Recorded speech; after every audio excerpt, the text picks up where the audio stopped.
The papyrus, putting on my table every month. I don't wanna be sad. Don't even try to hide it. No, I don't wanna lose it. And you see how it is, it's so inviting. The papyrus, we're all so alive. The papyrus. Hello, welcome to the Papyrus TV Africa. Here is the news update. First, the headlines. Tinubu approves disaster relief fund. Nigeria Judiciary Council suspend 2 judges, recommend retirement of others. Supreme Court dismisses challenged EFCC's constitutionality. Wike hails Fayose as a dependable ally on his 64th birthday. Nigerians' inflation rate hit high as food prices skyrocket. Ondo elections, police deployed officers to ensure security. Governor Eno sacks Ibom Power CEO amid statewide blackout. Now the news in details.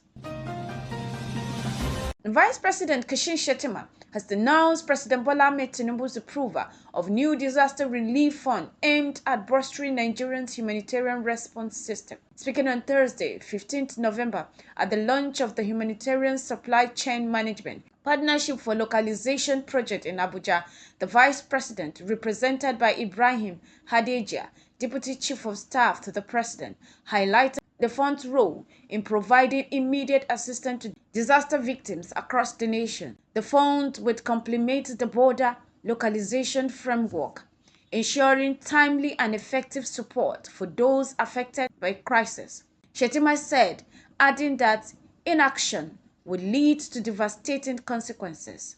The initiative, aligned with Nigeria's localization framework, which seeks to empower local actors and resources to tackle the nation's growing humanitarian challenges, exacerbated by climate change and global economic pressure. Mohammed Ahmed, Special Assistant to the President on Special Duty, Emergency and Logistics, stressed the need for a collaborative, inclusive approach, emphasizing that all voices from every segment of society must be heard. Meanwhile, the National Judicial Council, NJC, under the leadership of Chief Justice of Nigeria, Justice Kudirat Olaktokunbo Kekere Ekong, has taken disciplinary action against several judicial officers for alleged misconduct. Justice G.C. Agoma of the Rivers State High Court and Justice A.O. Nwabuke of the Anambra State High Court have been suspended for 1 year without pay and will remain on watch list for an additional 2 years. The NJC also recommended the compulsory retirement of Justice Chukwuemeka Chikere, Chief Judge of Imo State, and Kadi Babagana Madi, Grand Kadi of Yobe State, for falsifying their ages.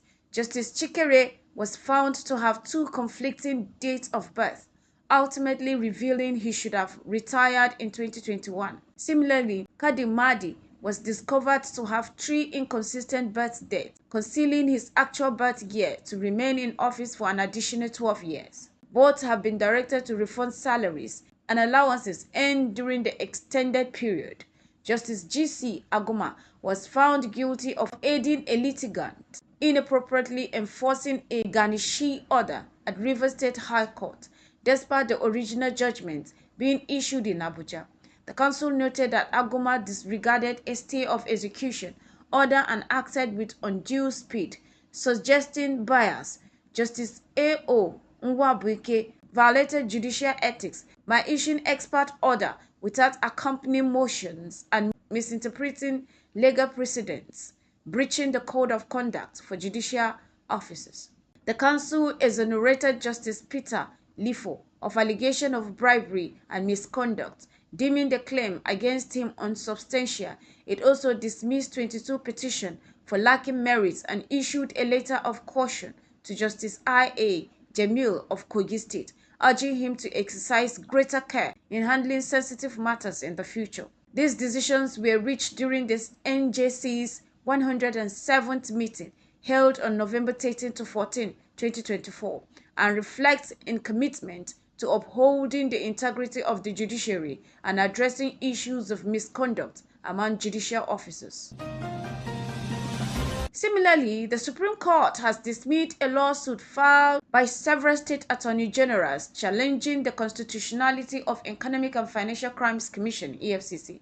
The court, in its judgment delivered by a 7-member panel led by Justice Owani Abba Aji, ruled that the case lacked merit and affirmed the legitimacy of the EFCC Act.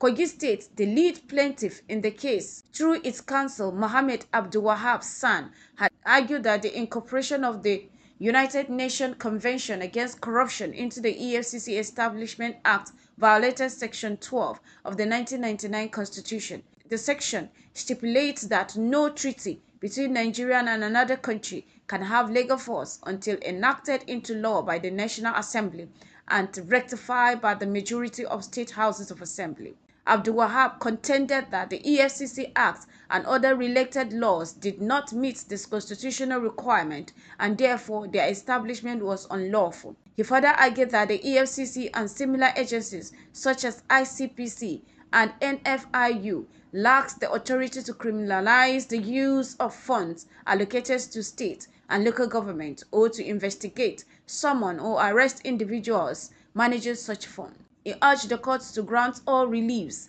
sought by the plaintiff, claiming the EFCC Act foundation created a constitutional crisis. He challenged the laws creating the EFCC, NFIU, and others to ensure that they align with constitutional requirements, Abdul Wahab stated. The Supreme Court, however, rejected this argument, upholding the legality of the EFCC and its related laws. The ruling reinforced the anti-graft agency's authority to investigate and prosecute corruption cases across the country. Additionally, the Minister of Federal Capital Territory, FCT, Barrister Nyesim Wike, has celebrated former Ekiti State Governor Ayodele Fayose on his 64th birthday, commending him as a trustworthy ally and unwavering figure in Nigerian politics. In a statement issued on Friday by his senior special assistant on public communications and new media, Larry Olayenka, Wike described Fayose as a genuine friend and brother who stands firm on his conviction and whose contribution to politics remains significant. The statement reads, "I join in celebrating my friend and brother, Peter Ayodele Fayose, fondly known as Osokomole, as he marks 64 years of life today, November 15, 2024.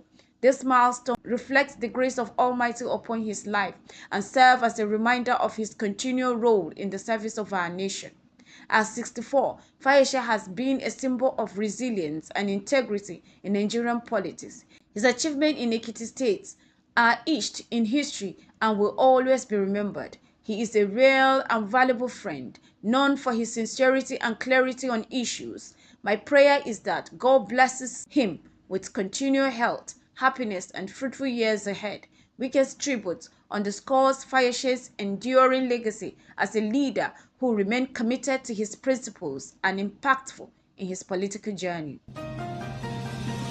Nigeria inflation rate surged to 33.88% in October 2024, up from 32 to 7% in September, according to the latest Consumer Price Index (CPI) report by the National Bureau of Statistics (NBS). The sharp increase is attributed to rising transportation and food costs, marking a significant spike compared to October 2023, when the inflation rate was 27.33%.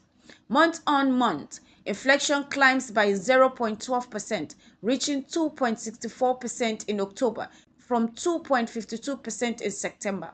The year-on-year on food inflation rate rose even higher to 39.16%, up from 31 to 52% in October 2023. Month-on-month, food inflation also increased, reaching 2.94% in October compared to 2.64% in previous month. The surge in food prices was driven by high cost of essential items such as vegetable oil, groundnut oil, palm oil, meat, including beef and gizzard, and beverages like Lipton, Milo, and Bonvita. Local and foreign beers also saw a significant price hike.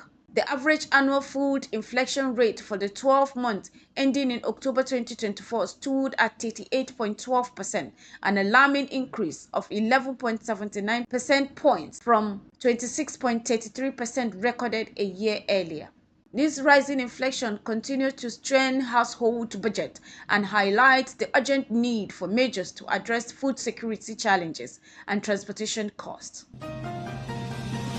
Furthermore, the Nigerian Police Force (NPF) has reinforced its security framework ahead of the Ondo State governorship elections by deploying officers across all 18 local government areas, 203 wards, and 3,933 polling units in the state.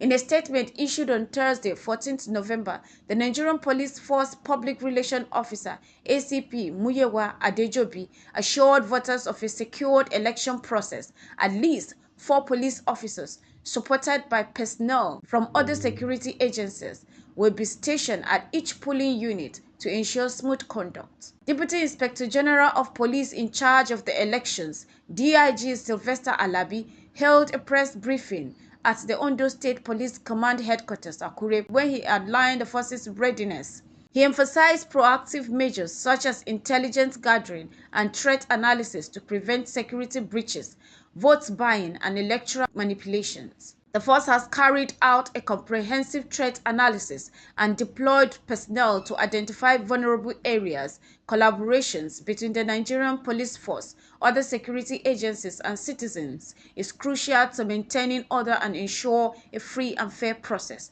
DIG Alabi said.